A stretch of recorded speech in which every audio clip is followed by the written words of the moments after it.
자, 조금 전에 저희가 이제 국민의힘 윤상현 의원과도 잠깐 얘기해봤지만 국민의힘이 이 새 당대표를 뽑는 전당대회를 내년 초에 열기로 좀 가닥을 잡은 것 같습니다. 그러면서 열기가 조금씩 좀 올라오는 것 같은데 관련 영상 보고 얘기 이어가도록 하겠습니다. 그동안 불확실했던 흔들렸던 지도체제를 확고히 확립하는 것, 이것이 일단 첫 번째 과제가 아닌가 생각을 하고 있고요. 안보 상황 또 민생 경제의 엄중함을 감안할 때 지나치게 과열된 경쟁에 나서는 모습을 우리 당원 동지 여러분들이 그렇게 반기지는 않을 것 같다는 생각이 들고요. 차분하면서도 의연하게 당을 이끌고 나가겠다는 말씀을 드리겠습니다. 총령 정부와 우리 당에 대한 어떤 이 신뢰 이런 게 지금 너무 약한 상태 아니냐. 저는 그런 부분들이 저한테 대해서 일정 부분 기대로 나타난 거 아니냐. 지금 이제 유승민 전 의원이 민심에서는 1위고 대구 경북에서도 1위로 나왔고요. 이런 표심은 어떻게 보세요? 지금은 그냥 인지도 수준의 조사이기 때문에요. 네네. 큰 의미가 없다고 보고요. 뭐 대통령 선거에 여러 번 나왔던 사람, 뭐 계속해서 당 대표 선거에 나왔던 사람, 가령 이렇게 본다면 대국민 인지도는 당연히 높겠죠. 현역 정치인 중에 저만큼 잘 아는 사람이 없습니다. 이재명 대표와 제가 같이 서면은 공적인 사명감으로 정치를 하는 사람과 사적인 이익으로 정치를 하는 사람들 사이에서 선택은 분명하게 공적으로 올 거다. 자, 최수영 의원님. 네. 어쨌든 아직 남긴 네, 남았어요. 네, 그런데도 그렇죠. 불구하고 이제 관심은 과연 누가 당권을 쥘 거냐 뭐 이런 문제인데 지금 여론조사 보면은 유승민 전 의원이 쭉 계속해서 좀 우위에 있어요. 근데 조금 전에 우리가 김기현 의원의 인터뷰도 들어봤지만 이거 인지도 조사 수준이다. 그렇기 때문에 1위다라고 얘기를 하는데 동의하시나요? 뭐 많이 알려진 분들이 아무래도 응답자들이 얘기하기는 좀 편하겠죠. 그렇지만 자세히 놓고 본다 그러면은 지금 유승민 의원의 지지도를 놓고 보면은 이제 뭐 주로 중도, 그 다음에 이제 뭐 전체 여론조사 이런 데서 나오지 또 국민의힘 당원 지지층을 놓고 보면은 또 그렇게 높지는 않아요. 그렇기 때문에 이중성이 분명히 있다라고 보여지고 저는 지금 그 국민의힘 전체적으로는 어쨌든 지금 그러니까 아까 윤상현 의원 초반에 말씀했듯이 민주당의 모든 지도 체제를 젊은 50대와 수도권 출신으로 전부 배치했으면 네. 우리도 그렇게 가야지 않느냐. 그러니까 TK, PK에서 이긴다고 총선 승리가 되는 건 아니다. 수도권에서 이겨야 비로소 윤석열 정부가 과반을 얻어가지고 정부 정책을 수립하고 그다음 밀고 나갈 수 있는 동력을 가지는 거니까 우리가 정말 이기려면 수도권까지 전선을 확장해서 이겨야 된다. 이런 확장론과 그다음에 중도 소구력이 있는 대표 나와야 된다. 지금 이런 논리가 맞서고 있는 상황인데 얼마 전에 이제 나경원 전 의원이 이제 그 저출산 고령화 대책위원 부위원장으로 가셨잖아요. 네. 그러면서 약간 이제 저는 이제 그런 부분들에 대해서 조금 더 이제 말하자면 후보군들이 압축되는 그런 이제 결과들이 나타날 거라고 보여지는데 결국은 그렇게 생각합니다. 그러니까 윤석열 대통령이 집권 후반기를 안정적으로 끌고 가기 위해서는 총선 승리가 필요하고 총선 승리가 필요하기 위해서는 중도층에 그러니까 윤석열 대통령이 얻은 48%에 육박하는 표심을 또 가져와야 이길 수 있다는 계산이 쓴다 그러면은 저는 앞으로 그러니까 국민의힘 지도부가 어떻게 구성돼야 되고 어떻게 전대 캠페인 방향이 진행돼야 할지 당원들이 좀 많이 판단하지 않을까. 유승민 의원은 그런 중도 소구력 때문에 조금 나온 것 같은데 결국 저는 그럼에도 불구하고 유승민 의원이 되는 쪽은 좀 상상하기 어려운 시나리오가 아닐까 생각이 듭니다.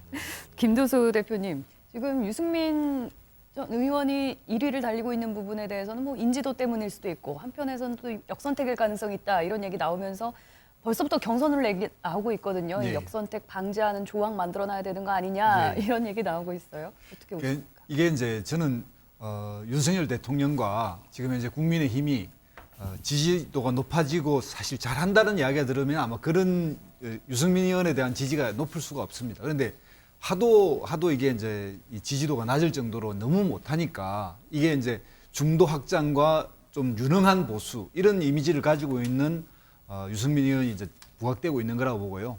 문제는 이제 지금 현재 정진석 비대위원장이 이야기했지만 이 비대위원회가 얼마까지 더 갈 것인가. 만약에 내년 초가 아니라 원래 예정대로 6월 달까지 간다면 또 다른 변수가 생길 것 같습니다. 예를 들면 전진석 비대위원장이 다시 나올 수도 있고요. 못하라는 법은 없으니까. 그리고 나경원 의원도 지금 저 직책을 맡았지만 그렇다고 못 나오는 조항은 없기 때문에 또 네. 등장할 수도 있고요. 그래서 변수들이 아직까지 많이 있습니다. 그래서 이 많은 변수들이 있는데 문제는 윤석열 대통령과 그 윤석열 대통령에게 친하다는 윤핵관 중에서는 현재 유력한 주자가 없습니다. 네. 그러다 보니까 뭔가 대릴 사이를 들이듯이 해야 되는 문제가 있는데 이 대릴 사이를 들여야 될 이유는 아까 말씀드린 유승민 의원이라든지 지금 현재 주류가 볼 때 도저히 저 사람이 되면 우리는 큰일 나, 우리는 망해 이렇게 생각하는 격렬한 이 반대 세력들이 존재하기 때문에 네. 유승민 의원과 이준석 전 대표가 어느 정도의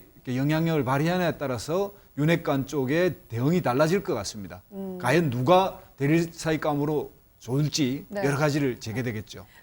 김용남 의원님께서 네. 보시기에 이 유력한 대항마라고 해야 될까요? 윤핵관으로 나설 만한 사람은 누가 있을 거라고 보세요? 글쎄요. 근데 집권 여당은 아무래도 정부하고 이제 한 몸 같이 취급을 당합니다만 정당의 대표가 뭐 대통령하고 가깝다는 이미지만 갖고 당선될 수 있느냐, 전당대회에서 승리를 할 수 있느냐. 과거 예를 보면 지금 윤석열 대통령의 어떤 당원들에 대한 뭐 장악력 내지는 당원들의 어떤 뭐 표현은 좀 그렇습니다만 충성도가 과거 탄핵 훨씬 이전 시점에 박근혜 대통령 당시에 그거에 비해서 세다고 볼 수는 없거든요. 네. 그때가 훨씬 더 셌죠. 그럼에도 불구하고 전당대회에서 박근혜 대통령이 밀고 있다라고 누구나 알 수 있었던 당시 서청원 당대표 후보가 네. 안 됐어요. 김무성 후보가 당선됐거든요. 그만큼 전당대회에서 어떤 누가 대통령이 민다고 해서 그 사람이 된다는 보장은 전혀 없습니다. 그런 거로 볼 때 소위 뭐 저는 이 표현 별로 좋아하지는 않습니다만 윤핵관의 어떤 타이틀을 달고 나온다고 해서 당대표 선거에 유리하다는 보장은 전혀 없고요. 네. 그리고 꽤 많은 분들이 나경원 전 의원이 이번에 저출산 고령사회위원회 부위원장으로 가면서 이제 당권 전쟁에서는 빠지는 거 아니냐라고 말씀하시는 분이 있는데 제가 네. 보기엔 전혀 아닙니다. 아, 그런가요? 부총리급이라고 하는데. 아니 왜냐하면 이게 비상근이에요. 회의 때만 나가는 거고. 얼마든지 전당대회 나갈 수 있는. 그럼요. 그리고 제가 알기로는 이게 어떤 정해져 있는 급여나 이런 게 없고 회의가 있을 때 가면 회의 수당 받는 거거든요. 아니, 대통령실에서 임명한 것 자체가 내정을 한 것 자체가 이미 이제 전당대회는 나가지 마십시오. 일종의 이런 사인을 준 거 아니냐. 교통 정리한 거 아니냐? 네, 이런 이렇게 식으로. 아니 해석들이 전혀 나오고. 제가 알기로는 그런 내용은 아니고 그리고 이 부위원장이라는 게 물론 이 위원회 위원장은 대통령이 위원장으로 있는 겁니다. 부위원장이 사실상 회의 주재도 하고 중요한 역할입니다. 그렇지만 저출산과 고령화 문제가 이 위원회에서 열심히 부위원장으로 활동한다고 해결될 수 있는 문제도 아니잖아요. 네. 그리고 본인 스스로도 어떤 당권 도전 의사를 포기한다는 뜻을 조금이라도 비춘 적이 없어요, 전혀.